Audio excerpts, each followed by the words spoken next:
So you believe that business plans are an absolute waste of time. Why do you believe that? Because we are trying to forecast a future, sometimes for 5 years. And I'll tell you, if you can forecast the future for one day, go in the stock market, you're going to be a billionaire. So a lot of these hypotheses, ideas, and concepts don't come true. And therefore, most business plans just sit on the shelf. Now, don't confuse this to say don't plan. I think planning is very important, but we need a dynamic planning. I believe in tacking. It actually just happened right prior to this recording. At the end of each quarter, every 90 days, we sit down and we write a new 90-day plan. So traditional business plans are a waste because they don't have much benefit in the long term, almost none, and they're more of a distraction than anything. But short-term iterative planning, by all means, works. When you started your first business, did you write a business plan? I did. Do you remember back? I did. And I was like, I'll be a billionaire within 5 years. And there's a couple of funny elements is my projections were quote unquote pessimistic, but I was going to be a billionaire. The second thing was I had this board or team that would help me out. And I listed off all these people and the influence they have. No one showed up. No one helps out. And I don't mean that against them. Everyone has their own lives to care for. So that dream team is you, the person who started the business. And within a very short period of time, new competition that wasn't there before had appeared. New opportunities had appeared. Old competition had gone away. Old opportunities had gone away. So I had to dynamically adjust. What I thought I would sell wasn't selling. So that business plan just sat on the shelf. And that's where I learned, I have to constantly write mini short-term plans. I had a friend of mine recently say this. We were talking about an investment, and I was preparing an LOI to acquire a business, and I was just running it past him. What do you think? What do you think? And he said, it's good. He said, but no battle plan outlasts first contact with the enemy. And I thought that's a genius. And I think no business plan outlasts day one of being in business. I mean, you can sit down and write your business plan and have it studied by Harvard professors. You can get Elon Musk and sign off on it. But day one of business, plan's really out the window. I mean, I like what you said. It's a dynamic plan. So now you're doing this every 90 days. Is that something that you've written about in your books, or is that something you learned from somewhere else? How did you learn how to do this 90-day plan? Yeah, I did write it in my first book that I ever wrote was called The Toilet Paper Entrepreneur. And what I discovered was that there is a sailing metaphor that works perfectly. So sailors use a thing called tacking. And tacking is where you put the X on the map of where you want to go, but you don't take a straight line. You do a zigzag pattern, in part to avoid obstacles, and as significantly to capture the winds, to use the tide to your advantage. So you go for a distance, say 100 yards or 500 yards, and then you realign the ship to go in the zag. So you did the zig, now you do the zag, and you keep repeating this over and over again. And these boats always get to their destination. They just zigzag their way to get there, and they're optimizing the environment around them. That's exactly what business needs to do. So we're talking with Mike Michalowicz on the Root of All Success today. I'm honored to have him back. He was on episode number 51 back a couple of years ago. This is episode number 243. So he's on with us again. And I told him pre-show that he's one of my hero authors and he's the author of the number one business book that I recommend to everybody. And that is Profit First, which I think, if I remember the story right, Mike, it was Toilet Paper Entrepreneur. You kind of mentioned this idea of Profit First, and then that kind of turned into its own book. Am I remembering that right? Or you're right? Nailing it. What's so interesting, Jason, is there is literally only 2 lines or thereabout dedicated to the concept of Profit First in that book. And yet it was the one getting highlighted in the Kindles. It was the ones I was getting inquiries about. So then I was writing for the Wall Street Journal at the time. I wrote an article about it, and I got hundreds of inquiries saying, how do I do this? And give me more insights. And it became very clear from reader feedback that this had to become a book. It was something I was doing for myself. And I was like, this is so obvious. I assume other people are doing this. And then perhaps other people weren't doing it. And that's why I wrote the book. Well, so Mike has written a lot of books. I don't know what the number. What's the total number of books you've written so far, Mike? I even lost count. I think it's 11. It's a little bit soft math here, but it's 11 books. It's actually 9 titles. 2 of the books I did revised and expanded. Profit First being one. There was an original edition and then a revised and expanded. Same thing with Clockwork. But for me, it's not like adding a chapter or a paragraph. It's literally a rewrite of the entire book. So I've gone through the writing process 11 times. I have 9 titles out there.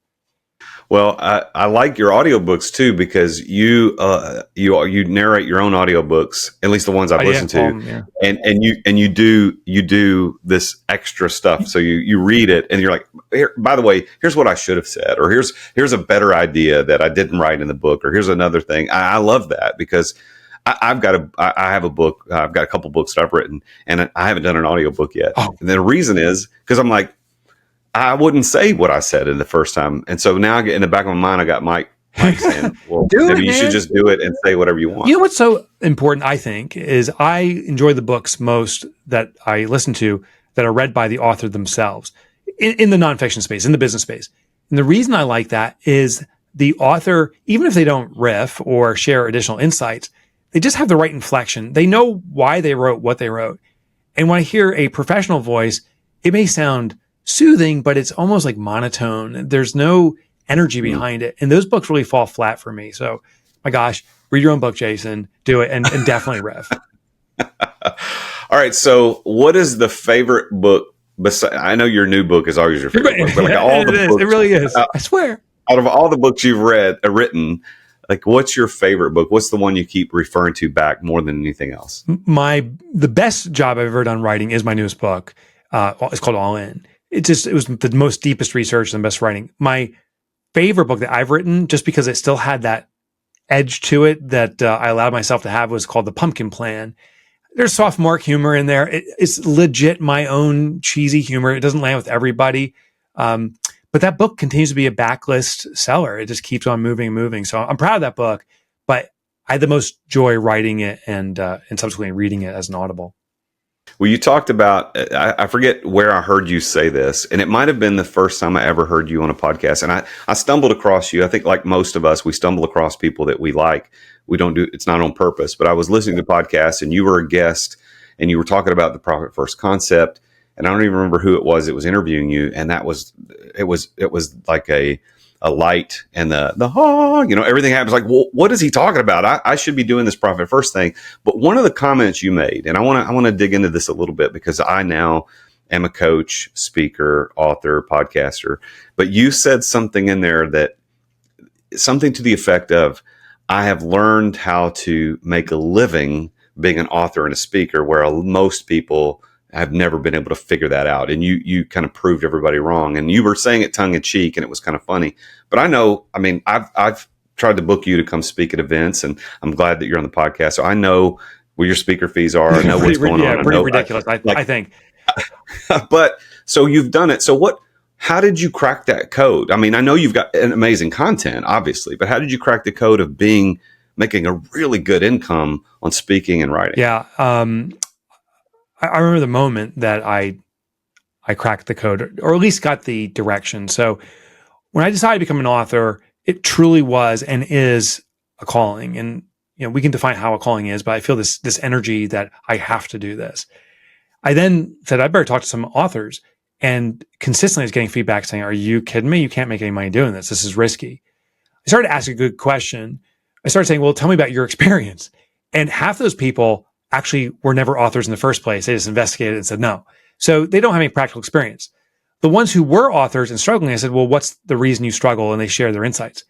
Then I came across a fellow, Tim Ferriss, back in, I don't know, this is 2005 or 2006. He had just released a book called The 4-Hour Workweek. I was just working on and completing my book, The Toilet Paper Entrepreneur, and ran into him by coincidence. We had a half hour together. We were both on a TV show together. And I said, hey, Tim, I got a question for you. Can you make money selling books? And he kind of did that like secret look over the shoulder, even though no one's in the room. He's like, are you kidding me? You can get rich this way. And it just changed my perspective. So then I asked the right authors, if you will, the people who were successful doing it, what were they doing? I found some of the secrets.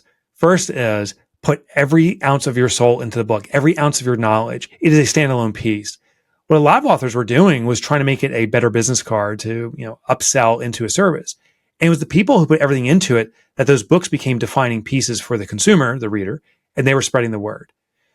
Secondly, is to provide a suite of tools and support beyond the book. So when someone reads a book, if they can't do something in it necessarily, they need access to resources and tools. The more that's available, the more accessible it is. And if it's free, the better, because now you can start building this constituency that's actually doing the ideas. And the last thing is always boil the book down to the essentials, the basic stuff. Complexity, I thought, would be compelling, but it's the exact opposite. The easier it is to do, the more likely people are to do it. Well, that last part is true. I mean, we all want something simple. Complex has friction, and it leads to leads to people giving up. So you got nine titles, 11 times you've written these books. How do you pour your heart and soul and everything that you are into each one if it's a standalone piece? Do you really have that many new concepts that you're coming up with? I know your books are all different. How do you come up with all they're all so far in the entrepreneurial space. For the first time ever, it looks like I'm going to be writing a book in the personal finance space. And the reason is, what I do is I pay attention to my readership and say, what do you need now? So many people who've done Profit First and some of the other systems are having success in their business, in part because of these books. And then they come back to me and say, my business is successful, but I'm still not. Like my business is making money, but I'm blowing the money personally. How do I get control around that? So the first thing I do is identify, what do people need next? Then I say, does that match up to something that's important to me and I want to learn about? There's probably the most hidden secret I have, if you will. That's probably not the right choice of words. But what I do is when I write a book, I say, do I need to learn about this? Maybe it's something I'm already doing, but really to master it. Because I believe the ultimate reason we teach is actually to learn. So I wrote Profit First, yes, to share that, but really to instill it in the way I behave in my own businesses. I wrote All In about leadership, really to be a much better leader, because I'm a meh leader. I want to be a great leader. How do I do that? So I write the books. And but when you write a book, by the way, you're like ultimately accountable. If someone came to me and said, do you do Profit First? I'm like, no way. Could you imagine that there'd be such an incongruency? So I live by these principles. So it holds me accountable. And so I define these books for a learning process for me, something that's really important to me, and it serves the community I'm serving. And then I just devote time to it. So this new book, I'm just in the final iterations of a publishing deal. When this goes live, I'll be well into the book. But I'll spend the next 1.5 to 2 years just writing, usually on airplanes. That's the best writing time for me. At the same time, as I'm writing that book, ideas will pop up that aren't applicable to that book, but could be a future book. So I have probably 25 to 30 concepts that are just sitting there where I'm accumulating data.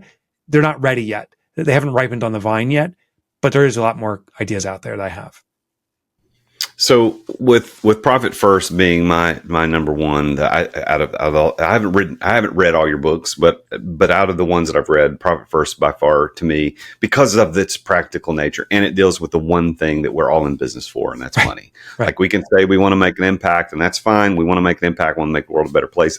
But the reality is, if we made an impact and made the world a better place, but we're broke, we wouldn't do it. We have to do it for money. So Profit First deals with money. Give everybody who may not be up to speed on what Profit First is, just the flyover of, the idea of what it is. Yeah. This kind of ties into how we started. We talked about, what's nonsense. And I believe business plans are nonsense. I believe there's something actually even more insidious, and it's that profit is the bottom line or the year end or whatever those terms are that we use. We all use this formula: sales revenue minus expenses results in profit. And that is a logical formula, but it does not serve our businesses. There was a study conducted by a major bank. The SBA was involved. In the U.S., I think there's 32 million small businesses. These are companies doing $25 million in revenue or less. That's my company. It's probably some or a lot of the listeners. Most businesses are small business SaaS, but almost all of them are surviving check by check, according to the study, 83%. So at first I'm like, to your point, we all want to be profitable. That's why we started our business. In part was for financial freedom, personal freedom, but none of us are figuring out, are we all idiots or is there something else going on? And I remember just sitting there one day looking at the formula, sales minus expense equals profit. I'm like, holy crap, it's hiding right under our nose. We are told in that formula that profit is the bottom line or comes last. It's the last consideration. And it's human nature. When something comes last, it's not important. Like if you love your family, don't say, I love them so much, I put them last. You put them first. I'm like, my gosh, if we put profit first, that would change the paradigm. So the new formula, the Profit First formula, is sales minus profit equals expenses. Logically or mathematically, it's the exact same formula. The numbers work the same on a logical basis. But a behavioral basis is radically different. Every time revenue comes into your firm, every time there's a deposit, take a percentage as profit, hide it from your business, and the remainder is available to run expenses. That's the most basic principle. There's other principles too, but it's the pay yourself first principle that we use in personal finance applied to business. Let's take a quick break to thank our amazing sponsors for making this podcast possible. I finally got it. It's the brand new Relay Bank credit card. So check it out. I'm going to do a little unboxing for you so you can check this out. So here we go. Nice little case, kind of like the American Express. You know, they're not playing. They're doing it right. Oh, look at this. There's a quote right inside that says, "Success is having to worry about every damn thing in the world except money." Johnny Cash. That's pretty good. I've not heard that one. Oh, this is nice. A little thing on the back, up to 1.5% cash back, no annual fees or interest, 30-day billing cycle. And there it is. It's the Relay credit card. It's a Visa. So I'm not going to show you my number, but there it is. Look at that. Boom. Go check out Relay Bank. Go to therealjasonduncan.com/relay, and you could start banking with one of the best banks in the world. Thanks for listening to our sponsors. Now, back to the show. So I was interviewing a guy yesterday. I do master classes probably 2 or 3 times a month. I record privately for my Exeter Club, my mastermind that I run called the Exeter Club. And the guy that I had in, he was a financial advisor, and he specialized in financial advising for private healthcare firms or practices. And he has a version of Profit First because he was showing me what he does live in the thing. And I went, oh, this is kind of like Profit First. He goes, yeah, it's very much similar. But one of the things he said that I don't think I've ever heard you say word for word, but the sentiment is true. He said, treat profit as an expense. Like it's a line item, it's a budgeted line item. And so what you just said is we got to treat profit. So revenue comes in, treat profit like it has to be paid, and then everything lives.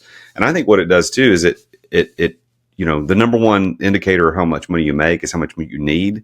So if we take the profit out first and we have a deficit on OPEX, we'll make that up. Like it's somehow magically going to happen. But if we don't, we'll lose the profit. The profit kind of flies out the window. And I can say this confidently that had I not been doing Profit First over the last 5-6 years or whenever I started doing, I don't know how long ago it was, I would not have survived. One of my businesses probably would have not survived because Profit First saved me because I had the diligence and the discipline to make sure that I had money in the right spot. I can affirm that. Same thing with me. If I wasn't running Profit First, I'd be in trouble. I've been doing it for over 15 years. Yeah, I think I'm ground zero for Profit First. I did it before I wrote the book, and I think I'd looked recently. I'm over like 62, I think it was, consecutive quarters of profit distributions, including this last quarter. And we've had some tough, trying times in revenue financially, but Profit First has prepared. I love how your friend reframed it. Yeah, profit is an expense. It's your first and primary expense. That's a cool way of positioning it. The interesting thing, what was that? No, go ahead. The interesting, because you pointed out, like, if you don't have enough money for your operating expenses, you're going to figure it out. And that's absolutely true. I study behavioral principles. That's a hobby of mine. I'm not accredited in any form, but I love the concept of understanding our mind, because if we understand how our mind operates, we'll understand our own behaviors. And there's this theory called Parkinson's law. Now, this is not to do with Parkinson's disease. That was a different researcher. This researcher identified that as a resource expands in its availability, we will consume more of it. So the more time, that's a resource, that we have to do something, the longer it actually takes us to get it done. And you probably experienced that. You talk with a friend like, oh, I'll get that to you the next month or so. It takes a full month or longer to get it done. If you tell that same friend the same thing and say, I'll get to you by tomorrow morning, you get it done. It's the constraint time. Well, money works the same way. As a business generates more income and there's more cash flow coming in, it is our natural tendency to identify more expense opportunities and spend that money. So it's almost uncanny, but as revenue increases over time, our expenses are increasing at almost the exact same rate. So what we're doing is we're inserting a wedge of sorts. When money comes in, we take a chunk of that profit, hide it away. Now, if you can't pay your bills, that's your business telling you you can't afford those bills. There's something fundamentally flawed in your business. So I want to post in one of my businesses 25% profit, which is an aggressive profit for the type of industry we're in, but that's what we want to do. So we take 25%. When we can't pay our bills, we say, well, what's wrong? Is there an efficiency issue that we can't sustain this profit? Is there a margins issue? Are we not pricing properly? Is it a cost issue and it's unnecessary cost? So when you take your profit first, it forces you to be critical of the expense elements of your business, the efficiency elements of your business, and address those to sustain that profit. Ironically, if we don't take our profit first, those issues never present themselves because we don't feel the pain. But then at the end of the day, there's no profit left. The interesting thing about Parkinson's law is that you write about that in the book. I remember reading about that in the book. But there's a second Parkinson's law that most people don't know about, and that is the second law that the same guy, his last name was Parkinson, he said that a luxury once enjoyed soon becomes a necessity. A luxury once enjoyed soon becomes a necessity. That's why you can't buy a car right now unless it has a heated steering wheel, unless it has power windows and door locks. Like, I can't go back. Once I've learned to live with it, I can't go back. So there's two sides of that from a psychological standpoint that I think play into exactly what you're talking about, Mike. And that is, if we train ourselves to not take profit, all the things that we are enjoying in the business, in other words, not having profit, we think that that's necessary. Yes. Paying for the marketing that we pay for, or paying for the plush office. We think that that's necessary, but it's not. But then you flip that to the other side. The other side is, if we start taking profit first and we start experiencing that luxury of having the profit first, that will become a necessity. And all of a sudden the plush office doesn't matter anymore. And the new car doesn't matter anymore. It's like, I want this profit. So I love there's two laws of Parkinson's coming up with, and I love both of those for the same reasons we're talking about. Yeah, I never knew that. He shared that's amazing. His name, in case any of your listeners want to know, is Northcote was his first name. A fascinating first name, Northcote Parkinson. And what I think he was referring to is also called loss aversion. So loss aversion is once we possess something, the emotional pain, the behavioral pain associated with losing it is greater than the effort would have been necessary to acquire it in the first place. So to put that in kind of an analogy, I see a shiny red car. I want to own that little sports car one day. I won't work a second job or anything, but it's on my mind. I want. Well, one day, somehow I pull it off and I can make that initial deposit. Now the car's in my garage, and say I really can't afford this thing. I get a call from the dealer saying, we're going to reclaim the car. We're going to call back the pink slips. Well, what do? Now I get a second job. Now I take the insurance off and just lock it in my garage. I'm never going to drive it. It's my baby. Once I possess something, I'll go to extraordinary efforts to retain. I won't necessarily go to extraordinary efforts to gain. And that's what loss aversion does. So that's why I assume luxuries become ultimately necessities. So what happens with profit first is the early adoption of it can be kind of rough. If I instantly go to 25% profit, it's going to force me to reconsider, do I need the heated seats? Do I need the plush office? So, and that can be so painful emotionally that people aren't willing to make the cuts. And they say, well, not for me.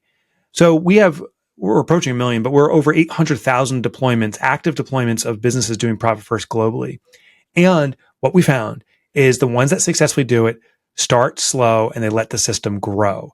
In other words, maybe they target 25% profit one day, but starting today, they only take 1% of the top line as profit and see how they can adjust. And maybe in a few months from now, they adjust that 1% of profit to 2 or 3, and they grow into it. Most deployments we found takes about 18 months, a year and a half for a company to fully roll out profit first and feel comfortable with it. So don't go too fast or too abruptly. It could actually harm you. At least now that brings me to the question. That brings me to the question about the bank side of profit first. So one of the things you teach in the book is the idea of having these separate bank accounts: one for income, one for operating expenses, one for profit, one for taxes, one for owner compensation. And you talk about setting up these different bank accounts. And if you go to a bank who's not familiar with that, they're going to be like, "Why do you need all these bank accounts?" Who are you? And that's a lot of trouble, and there's going to be fees. So there is now Relay Bank, who is a sponsor of my podcast. Very big thanks to Relay Bank and all the team out there. They're fantastic. But people have not heard about Relay Bank. I stumbled on it myself. I had a profit first professional bookkeeper who didn't tell me about it. I won't tell you who it was. Why did they tell you? Oh my God. I don't know. And then I went and found it. And I went back and said, look, and now Relay, I've never liked banks ever. And I kind of really love Relay Bank because Relay, every Monday, I've got it set up to automatically take all of my income, anything that's in an income account, and distribute it and leave $50 in the income account just so there's some money in there. But it goes out automatically. Yep. So if I log in on a Monday afternoon and go, oh, look how much money's in my profit account. Look how much money's in my tax account. Look how much money is in my account that I get to take out. How did this relationship with Relay Bank start with you? So I use them. They're my primary bank too. And I have multiple businesses. I've started investing in businesses. We require anyone we invest in goes to Relay. And I'm not just saying I'm such a fan of them. I actually set my own domain to point to them, banklikemike.com, because people forget and they're like, oh, Bank Like Mike. That's it. That's how legit they are. What I love about Relay is they were the first and they are the only authorized bank to deploy Profit First within their system. They worked with me and my team specifically to ensure they got the system right. Now, what's interesting about Profit First, it's a behavioral-based system. There is a reason we allocate money to multiple accounts. It causes dopamine and serotonin release when you're doing certain things. And ultimately, we want to get into such a routine that it becomes automated. They have automated functions, kind of like a 401k.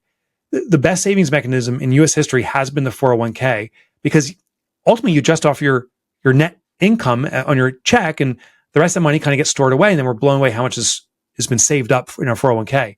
So we emulate that in the Profit First system and Relay has done it perfectly. The other part is they're constantly listening to the feedback. Hey, here's another feature would be nice. Oh, this is something else that would help us out. And Relay is extraordinarily responsive. And the last thing is they're free checking, free everything. Other banks, I'm not going to name any ones, but I know some people have gone to these major banks and the bank's like, setting up multiple accounts. Are you crazy? No one does that.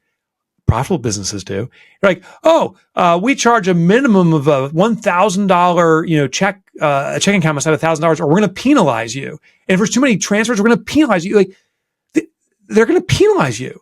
Relay supports you. That's why I love the bank. It is truly the best for Profit First. Yes. And it's, everybody needs to go check it out. And if you want to check it out, you can go to therealjasonduncan.com/relay and you can sign up for an account. It's free. And, just like what we've been talking about, it will do all the Profit First stuff for you automatically if you want it to. And it doesn't have to. You don't have to it won't do it automatically unless you tell it to, but you can set up all the accounts you want. They don't charge you anything. It's easy to transfer money in and out. I've got my personal bank that I use for personal checking, and I've got it set up in there as a payee. So when I want to transfer out of owner's comp into my personal bank, I can do that. I can pay vendors directly from the bank. I actually have subcontractors who work for me, and I go in and set them up as a payee, and it'll send them a check. It'll send them ACH. I can do same day wires for only like $5. I mean, Relay is phenomenal. Yeah. So I'm actually having the founder of Relay is going to be on my show at some point. Yeah, we haven't got it nailed down yet, but he's interested in coming on the show, but we're going to get him on the show, talk more about it.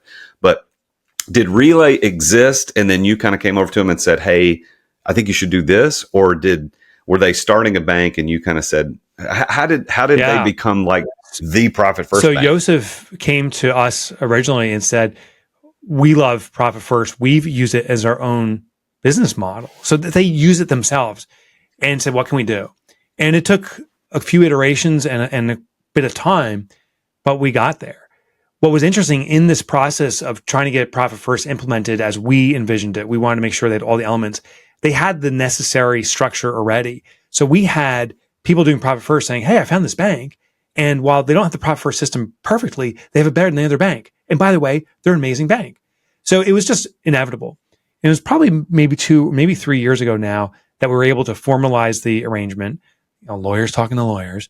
But then Joseph and he's actually been to my home. We spent time together and we're like, let's get this right fully. And it's such an excellent deployment of it. It's so simple. So that's how it came about. All right. Well, everybody go check it out. therealjasonduncan.com/relay to check it out on your own. Mike endorses it. If you go to the website, he's there. Like there's a video of him talking about Relay Bank. There's pictures of him. So this is a legit thing. Mike, this show is called The Root of All Success. You've been on before and I've asked you these questions before, but I'm going to ask again. And you have no idea what you said last time. So I'll be able to go back and say, well, has he got the same answer? So he's changed his opinion. so it's not, it wouldn't be lying. It's just context change, right? We put on different lenses as we grow as entrepreneurs and business owners, as leaders, we grow. So to you, Like, what has been the one thing that has allowed you to become successful more than anything else? This is the one key that unlocks success for you. I think premature action. I'll start moving on something quicker than my contemporaries would say is a safe move. So there's a business idea that came up recently, and we already have a working prototype 4 days in. Not a great prototype, but a working prototype. And no, there isn't adequate market research. There's not adequate, is a sellable product. I was just wondering, can we even pull it off in the first place? I also wonder, at least for my own wiring, if I did all that research, I may say, oh, I don't have a shot and give up. So that premature move and taking action over thinking through the details actually has served me in most cases, albeit sometimes you can shoot yourself in the foot because you don't know what you're getting into. But I would scare myself if I knew everything that I did. I wouldn't be an entrepreneur if I knew how difficult it was prior to becoming an entrepreneur. Wow. People say that sometimes, and I say that sometimes too, but do you really think, like, knowing what you know now, like going back and somebody said, okay, this pill, you're going to be a corporate employee. This pill, you're going to be an entrepreneur. Like, you're saying, no, I'm not doing this. This is crazy. Well, now I know the benefits of entrepreneurship, the amazing freedom and all those benefits. I don't know if I really would have understood it back then. I wanted to be a corporate guy, and it sounded amazing. Predictable income, you get your 2 weeks vacation. It just sounded so good. So I don't know if I've been mature enough to see that fighting through the pain. And, there was a couple dozen years over the 30x years I've been doing this. So a lot of time of struggle, difficulty. And I'm not saying financial. And I'm not saying that's not going to happen again. I have had financial struggles, but sometimes just exhaustion, working so hard. I don't know if I had the fortitude to actually pull it off, but now I'm so grateful I did. Ignorance served me. How do you personally define success? What does that mean to you? I believe it's self-actualization, meaning a definition of what we believe our life's purpose to be. And once we define that, living into it. It's so funny, like, no matter what the outcome is, if there is a financial win or even an impact on others or anything, the fact that I'm doing what I believe I need to be doing on this planet, it's so fulfilling. And maybe it's a bit of irony, the financial impact is the greatest when you do that, it seems. The social impact is the greatest when you do that, it seems. So success to me is being yourself to your fullest. Based on that definition, do you consider yourself to be successful? Oh, wildly successful. Yeah. Dude, I get up every morning, like, I cannot believe I'm doing this. I can't believe I'm being on Jason's show today to talk about this stuff. Like, it's amazing. And I can't believe I'm going to be writing a book later this afternoon. It's pure joy for me. Listen, it's not like there's not moments of struggle and like, oh, I could take a couple weeks off now. But I just feel so called to do this. In the past, I think I was running toward something, trying to find what it is. Now I'm being pulled towards something, and that's a much more powerful gravitational force. That's a very interesting perspective. Instead of running towards something, you feel like you're being pulled towards something. Yeah. Is that what you? That's exactly what you said. It. That's deep, Mike. That's good. That's because I think a lot of us as entrepreneurs, we start off running and chasing something, and when we find the thing that we really, we really wanted, it pulls us. We don't have to chase it anymore. So if you're chasing, maybe you're still in the struggle. You haven't figured it out yet. Yeah, and I do almost feel the like when I was running toward things, there was a burn. There was this burning of energy, and it was exhausting. And I didn't necessarily get there, and even if I did, it was exhausting. The pull is like it's just so much more in flow. There's effort, but it just feels so easy and just zink, and I move so much faster.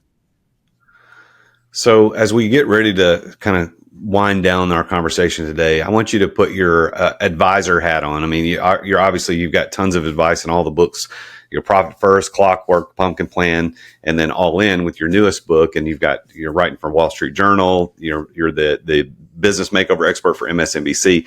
As that expert advisor, what is your one piece of advice that you would give to the listeners who are entrepreneurs? They're just trying to figure crap out, just like we all are. What one piece of advice do you think they need more than anything else? So this is going to sound so absurd. Don't listen to my advice or any expert's advice. listen to the advice of the customer first. And I think we hear what the external experts are saying, and I believe I give good advice, but I don't understand the context of the customer. So if you're an entrepreneur and you say, well, such and such authority said that, and another authority said this, so clearly that's it. Is that in congruence with what the customer wants? Because they are the ultimate authority. So whatever you're selling or offering or providing, see if it lands with your customer. And they speak the loudest, not through their words, but through their wallets. So pay attention to their spending patterns and behavior. I think the greatest education is there. Absolutely, it can be rounded out and smoothed out by expert advice, but always start with the customer, not the expert. Well, Mike, it's an honor to have you on the Root of All Success. I've been a huge fan of yours ever since I stumbled across that podcast years ago. We have met in person. You spoke at an event in Chattanooga back in, I think, in 2019. We met briefly, but you're the real deal. And I would say that everybody needs to go check you out. It's MikeMichalowicz.com. And that's, the last name is MICHALOWICZ. So you can play that back. You just hit the 15-minute reverse. Yeah, play that back. But there's a shortcut. You can go to Mike Motorbike, as in the motorcycle, MikeMotorbike.com, because no one can spell Michalowicz. That's easy. Yeah. And then you can find him on Facebook, Instagram, YouTube, LinkedIn. He's all over the place. Pick up a copy of Profit First. I know he's written other books, but that one, if you want to get your financial health in place, do that. And then also, go check out Relay Bank at therealjasonduncan.com/relay, because it'll help you implement the things you learn. Mike, I'm going to give you the last word before I do the stuff I got to say at the end of every show, but you get the last word today before we close out. Sure. Your clients are starving for your success. In fact, they want you to be wildly profitable. We were talking about profit just now. And they'll never say, can you charge me more? Can you rip me off a little bit? But they will say, I want your undivided attention. I want the best of your product and the best of your services. And the only way you can deliver that is if you're profitable. So even your clients want you to be wildly profitable. So big thanks to Mike for being on the show today. Thank you, listeners, for tuning in to the Root of All Success. It's an honor to bring this show to you every day. We do 2 releases a week on Mondays and Fridays. So this is episode number 243. There are 242 other shows that you can go back and listen to. Some are not as good as others, but if you go listen to episode 51, you'll see my first conversation that I had with Mike, and go check out his stuff. And listen, if you're an entrepreneur and you're trying to learn, which is why you're listening to this, you've got to put this stuff in action. We could talk about this until we're blue in the face, but if you don't go do what Mike teaches in his books, you don't go do what you learn about on podcasts like this, nothing's going to matter. So go take action today. So thank you so much for listening. Thank you for being here. If you haven't subscribed to the show, if you haven't left a review, that means the world to us as podcasters, because it puts us in front of more people. So if you're listening and you haven't subscribed yet, you haven't left a review, please just take a minute. It doesn't cost anything, and it's a big, big deal. So thank you for being here. I am the real Jason Duncan, and as always, Jesus is King. Thank you for listening to another edition of The Root of All Success with the real Jason Duncan. If you've enjoyed this week's episode, visit therootofallsuccess.com to access the show notes and other helpful resources. Follow Jason on social media at The Real Jason Duncan. See you again next time here on The Root of All Success.